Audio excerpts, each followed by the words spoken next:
What's up, Niner fans? I hope you guys are enjoying training camp so far. I know I am. The first week of pads have just finally happened. So today we're just going to go into some of the updates and storylines going into the 49ers training camp. Let's get right into this thing.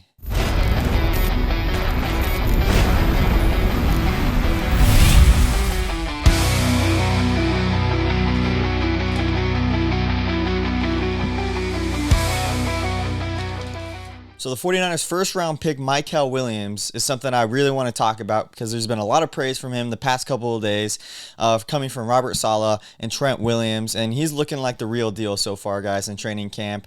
They're saying he's looking big, he's looking fast, he's looking explosive. And just from a couple days ago, I want to talk to you guys what Trent Williams was saying about Mykel Williams and like kind of his player comp. Trent Williams, was saying that he's got all the tools to go all pro. I mean, coming from Trent Williams, that's a huge compliment right there. He's a young guy, and just the fact that Trent Williams, future Hall of Famer, is already saying that about you. And this was a couple days ago from camp. This wasn't even like a day or two ago. This is like towards the beginning of camp. He said Trent Williams was saying that he was impressed by him, and he kind of reminded him of a young DeForest Buckner, which is very intriguing in quotations. And then the funny little thing is that they kind of became friends a little bit during the offseason because this is a story that Trent Williams was talking about, that Mykel was going to Cabo and he was asking Trent if he could borrow his private jet, and Trent was like, "Oh, I'm actually going to be there at the same time." So they ended up flying together to Cabo and hanging out during the offseason, which was kind of cool. So Trent and Mykel kind of becoming buddies a little bit there. Just seeing that football 49er camaraderie right there is something already great to see for teammates and such a young guy like that. And then talking about Robert Saleh, talking about a little bit of Mykel Williams as well in my notes here. Some of his takeaways that Robert Saleh had. This was on July 28th. He called him powerful. He had some high leverage on him. Every day he's been getting better, which is something obviously you want to see from your rookies. And he's flexible enough to play defensive end and defensive tackle. And that's the biggest thing I want to highlight there. Just the fact that Williams has that flexibility to play inside and on the outside.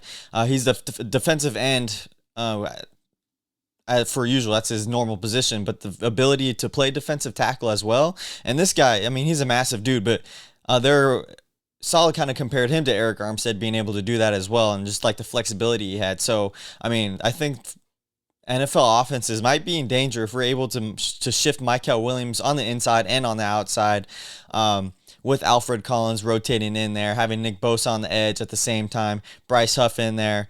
I mean, this 49ers defensive line, although it's super young, I think they have the ability to produce a lot this year. And even Nick Bosa, is talking about Mykel Williams. They're all super excited about this rookie so far. So fantastic to see so far. High praise coming from Robert Saleh and Trent Williams. You got player comps of Defoe and Arik Armstead, which is great to see. So it's going to be interesting to see how he develops. And I just can't wait for the preseason game 1 for the 49ers to see these rookies just kind of go out there. Before I get any further, obviously, I completely missed this first one right here. Brock Purdy is a brand new dad, and he kind of brought out his new dad strength. I'll be talking about a little bit out there. They just had a baby, and this is why he missed on Friday's practice. If you guys didn't know already, they had a baby girl, him and Jenna Purdy. So shout out to them. Congratulations to them. And it's great to see Brock Purdy was looking great out there once he came back to practice. So shout out to him. Let's move a little bit forward, just kind of to cornerback position. And I guess I'll talk about a little more what Robert Saleh had some takeaways about some of the rookies as well, though. CJ West, who this guy is also a monster. I mean, the 49ers, the guys that they drafted, these guys are huge dudes. I think it was Alfred Collins, actually. I saw a photo of him at training camp right next to Kevin Givens, and Kevin Givens looked like a little small dude compared to, I think it was Alfred Collins. Alfred Collins, I think the dude's like 330, like 6'4", something like that. So the man is massive. And that's the 49ers. Looks like Robert Saleh got this offensive line beefed up. And some things they had to say about CJ West is that he's like a fire hydrant. I mean, the dude is like a tank, and he's got powerful, heavy hands. So great qualities to have as a defensive lineman as well. But going into the cornerback position, obviously Renardo Green has been out with a hamstring injury. He's not going to return until the Raiders preseason game. So something to note there. And Robert Saleh kind of had some things to say about the cornerback position, notably about cornerback Dallas Flowers, a rookie, that he had perfect technique on one of these reps that he had a couple days ago. So, I mean, that was like the first thing I've heard about Dallas Flowers throughout the training camp. But, I mean, Robert Saleh said that this third cornerback spot is going to be wide open because of Renardo Green down right now. So there's going to be a lot of rookie guys and other cornerbacks just looking to prove themselves and looking to fight for a roster spot on this team. And then obviously Upton Stout, if you guys didn't see, go follow First and 49ers on Instagram. I posted his great rep they had, great pass breakup on a pass from Brock Purdy. And the dude, he just flew like Superman out there. Upton Stout knocking the ball away. I forgot the receiver that it was intended for, but I mean, it looked great. Upton Stout, they're saying, is looking like he's going to be the starting nickel cornerback for the 49ers this year. So that's exciting to see. And we haven't had a great nickel cornerback, I feel like, since my man Jauan Williams. I love that dude out there. And after he left, I think we had Jimmy Ward playing there for a couple times and just never had a consistent nickel cornerback there. Demo played a little bit there, but now he's going to be on the outside, obviously. But moving forward, Jason Pinnock is a guy who was played under Robert Saleh on, I think it was the Jets. And Saleh talked about him a little bit here as well, calling him lots of athleticism. He's very lengthy. He's a smart guy. And from the last time he coached him, he's still got that youthful athleticism, but he's definitely matured and has grown as a man. And Pinnock has actually had a baby since then, and so he said that just seeing that growth coming from Jason Pinnock is great to see. And Jason Pinnock also went on after one of the practices talking about it as well, saying that the transition to this defense compared to the last one he was in was not bad at all. He just looked, because the defense obviously as Robert Saleh ran, just a couple different communication things here and there, but he said it's pretty easy to come to the 49ers and learn the system here. And a reporter asked him what are his biggest traits as a cornerback, and he was saying he loves playing press man coverage. He's very physical. He's able to come off the edge, sack the quarterback, and he's a ball hawk. And he had 6.5 sacks. He made sure to mention that when he was in New York. So Jason Pinnock, we can expect this guy to come off the edge and probably get a couple sacks this year, obviously, which would be fantastic. He's a ball hawk. I've been hearing some great things about him. Just make sure to go follow like Matt Barrows on Twitter, the SF Niners, RSF 49ers. These guys are just breaking down the 49ers in training camp. They're just immaculate at what they do. So I haven't been able to go to training camp all year, unfortunately, but I mean, I have just not being able to see what these people have been saying about Jason Pinnock and just other guys. Great coverage so far. So yeah, I'm sure you guys do follow them already. I make sure to follow them and listen to what they say. Matt Mayoko, obviously. But yeah, that's a lot about the cornerback position. Undrafted rookie Jacob Robinson, actually. This was on Niners Wire. Kind of made himself stand out a little bit the past couple days ago, I believe. I don't know too much about what he's been doing, but they said he's kind of been standing out ever since Renardo Green has been down. And now let's shift into Brock Purdy, who has been cooking recently, and they said he's been looking great. He's got some dad power now. I think it was Fred Warner or somebody talking about Brock Purdy and Christian McCaffrey. They both have the super bad dad jokes, which is kind of funny to hear. But Brock Purdy had a great highlight pass to Jordan Watkins. I think it was yesterday, guys. I think it was a 40-plus yard touchdown, or not touchdown, but pass to Jordan Watkins. It was a complete bomb. And I think I posted that also on my Instagram if you guys want to see that there. So Brock Purdy's looking great so far. He's had a couple of interceptions, obviously it's going to happen. You don't learn if you don't make mistakes like that, but great to see Brock Purdy. I mean, a second whole season having a training camp under his belt, which is great. And just talking about more of the wide receivers, which has been the issue for the 49ers in training camp, not being able to stay healthy. But Isaiah Nair is someone to look out for as well. And Matt Barrows he compared him to Randy Moss, which is kind of insane. And I've only seen, I think, one big play. I also posted, I think it was about 4 days ago now, of Isaiah Nair making a over-the-shoulder grab. I think he jumped in the air, and he was like covered by 3 guys, and he made the grab. And this dude just looks massive compared to a lot of these people. He's 6'4", standing with weighing at 220 pounds. And Matt Barrow said he looked like Randy Moss physically, and he was kind of playing like him. But I think the downside with him so far is he's just very raw, and that he just doesn't have like the ball control still with his hands. He's just got to be able to come up with that. So I think Isaiah Naylor is my guy to look for if you're looking for wide receivers going into training camp and in the preseason. If this guy's able to make the team, I think he can make just a huge difference for the 49ers offense. I just imagine that, especially with Brandon Ayuk out still and everything, and just the question mark with Jauan Jennings, because if you guys didn't know, Jennings has been out a couple days, and I guess we're going to segue into this now with I think it's a calf issue he's been saying. And Clay Kubiak, the 49ers offensive coordinator, said he doesn't really know what's going on there. So this kind of sparked something. If you guys saw my X account, I kind of talked about Jauan Jennings. I was like, Clay Kubiak doesn't really know what's going on with his calf. He said they're gonna take it day by day. It's kind of been bothering him. But is Jauan Jennings' calf actually injured, or is it something to do with his contract now? Obviously, we know Jauan Jennings reported for training camp. He was in high spirits. He was looking great so far. And now he's got this calf injury that Clay Kubiak doesn't really know what's going on with. I feel like if we dig into this a little more, could this potentially be like a breakdown in contract talks with the 49ers and Jauan Jennings? And now that he did report to camp and maybe things kind of broke down in the contract talks, Jauan is gonna, I don't want to say it, but faking a calf injury potentially until this contract dispute gets handled. I'm just speculating here, but it's something to look at. To keep an eye out for that. If Jauan Jennings, it potentially is a real calf injury. We don't know for sure, but I mean, just listening to Clay Kubiak say he doesn't really know what's bothering him with his calf.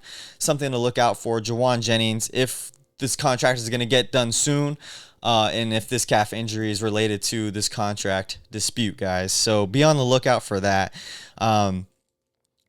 Like I said, Jordan Watkins, I think, is another wide receiver to talk about. He had the 40-plus yard bomb from Brock Purdy. And I think those are one of the two biggest wide receivers that the 49ers are kind of hoping stand out for the next couple days. And then Ricky Pearsall, obviously, he's back now from his hamstring injury, and they're still taking it light with him. I think he practiced and then he took the day off. Now today, this is Wednesday, the 49ers had a day off today. I think they're back at it tomorrow. So just a lot of injuries for the 49ers, and I got some more here. Teron Jackson, if you guys don't remember, he was a defensive end that had to get carted off the field, and he went onto the IR with a neck injury, and it looked like he got cleared from the hospital, so he's okay now. The 49ers,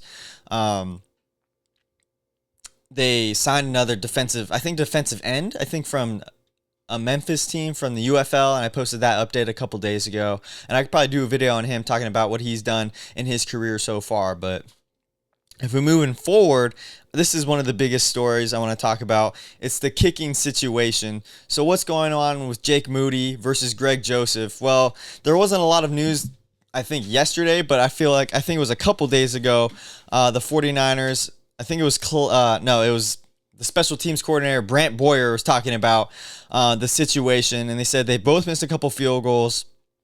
He thought that they could have kicked a little better today. This was 5 days ago, guys, but July 25th. But just something I wanted to kind of spark again, as I think it was maybe 2 days ago. I think it was the SF Niners. He kind of mentioned that Kyle Shanahan, before Jake Moody's rep, he literally stood right behind Jake Moody and watched him kick, and Jake Moody missed the kick while Kyle Shanahan was standing right behind him, and then Shanahan just walked away after that. And that kind of thing right there just kind of shows, I feel like, the mental block that Jake Moody has been in since last year. And is Jake Moody going to be able to handle this pressure coming into the preseason games? Because I think the kicking situation isn't going to be won through these practices. They're going to be made through who's going to be able to be consistent in these preseason games, who's going to be able to make these kicks. And if Jake Moody's not going to be able to is not going to be able to be consistent, is going to miss one or two in preseason, and Greg Joseph makes 100% of his kicks, I think Jake Moody's out of here. And it's unfortunate because he is talented. This is what Brant Boyer said. He is talented. We obviously know what he's done in Michigan. We obviously know what he's done for the 49ers, though. I'm not a big fan of Jake Moody whatsoever, but I do feel for him a little bit. And unfortunately, sometimes these situations where it is mental, and Brant Boyer kind of said that it's looking like it's a confidence kind of thing. He was injured last year, obviously, but it has looked like some sort of confidence thing in his mind. And these things only sometimes are resolved by getting out of the situation you're in, getting into a new environment. So if Jake Moody isn't able to overcome this mental block that he's been in for the past year, it might be time to move on from him and into new greener pastures for him on a different team, and maybe he can clear his head, new environment. And a lot of times that happens for players when they're just in a bad situation and a bad mental funk. They just need a new environment to start thriving in again. So if that's the case, it's looking like that might happen for Jake Moody, and that's going to be my hot take. I think that's what's going to happen. And the 49er fans were like, well, now he's dominating on whatever team he's on now. But I could definitely see that happening if Jake Moody is cut from the 49ers. And then finally, this news came out today. Not news, but just story about Colton McKivitz. And this is kind of the highlight of the day that I really wanted to talk about, because Colton McKivitz, I've never been huge on him. He's a decent right tackle for the 49ers. I've definitely thought the 49ers have needed to get better at this position, but after reading this article today by Matt Maiocco, I'll put the link in the description below on NBC Sports Bay Area, but he talked about his time when he was first on the 49ers, and he went in, it's kind of funny at first, he went in during the cut down day, and Shanahan said, "You know why you're here?" He's like, "Yeah." And then he heard Kyle Shanahan wrong. He thought he said that he made the team, and so he said, "Oh my gosh, like, thank goodness." And Shanahan was like, "I think you heard me wrong, like, we're cutting you right now." And he said he just felt so embarrassed and just kind of wanted to leave the 49ers after that, not even show his face. So he's just but obviously he's made the team, been on the team for 4 or 5 years now. But this is what he said. This is his last year on his contract. And it's kind of inspiring. He's got that Rocky mentality, because he wants to obviously make money. He wants to prove people wrong. And he said that he's putting it out there now that his goal is to become a Pro Bowler this year. And I've told countless people, in quotes, "I'm just putting it out there just because that's going to hold me accountable and get me to where I want to go. If you don't fight for it, you won't get it." And I love that mentality out of any athlete. And I kind of understand where he's coming from, because I played college baseball. I was never the best. I didn't make my high school teams or whatever. So he wants to prove people wrong, and he's put in the work this offseason, going into a performance institute and everything like that. So I'm rooting for Colton McKivitz the rest of training camp, and hopefully he has his best year yet and gets a contract either from the 49ers or another team coming into the next season. So Colton McKivitz, I just love that mentality there, and hopefully he does a great job going into this season. Hopefully he does a lot better than he has in the past. Which is kind of insane, though. He was graded the same as Mike McGlinchey, according to Matt Maiocco on here. So he hasn't been as terrible as we've always said, but just the offensive line in general hasn't been great for the 49ers, and that was my last video talking about the offensive line situation. So I'm not going to get too deep into that. But Colton McKivitz, I'm rooting for you now, baby, and I hope you have your best year yet. On the edge, right tackle for the 49ers, and protect Brock Purdy with all your heart and all your mind and all your body, please. And the final thing I want to get into here today, guys, is the Hall of Fame game is tomorrow, I think, July 31st. And I don't know who the Chargers are playing, but it's the Chargers playing tomorrow. And Jim Harbaugh said that Trey Lance, if you guys didn't know, Trey Lance is on the Chargers, is going to start for the Chargers tomorrow. So that's big news. And I kind of want to see how it goes. I don't know if I'll be able to watch it tomorrow because I got some stuff going on. But be sure to watch Trey Lance. I want to see how he does. See if Jim Harbaugh is going to be able to resurrect his career. Is he going to turn him into Colin Kaepernick? And that's a whole another conversation. If Jim Harbaugh is able to resurrect Trey Lance's career after the massive whiff the 49ers took on him. So that's just really exciting. Just to say that football starts tomorrow practically. There's football games happening Thursday night, so it's going to be great. Thursday afternoon, whenever it is. I got to look at the times, but that's all for today, guys. Just a quick update, quick recap, and news stories going on for the 49ers in the first week and a half of training camp. Make sure to drop a like, subscribe, follow First and 49ers on Instagram, TikTok, X, and I'll see you guys later. Go Niners and stay faithful, baby.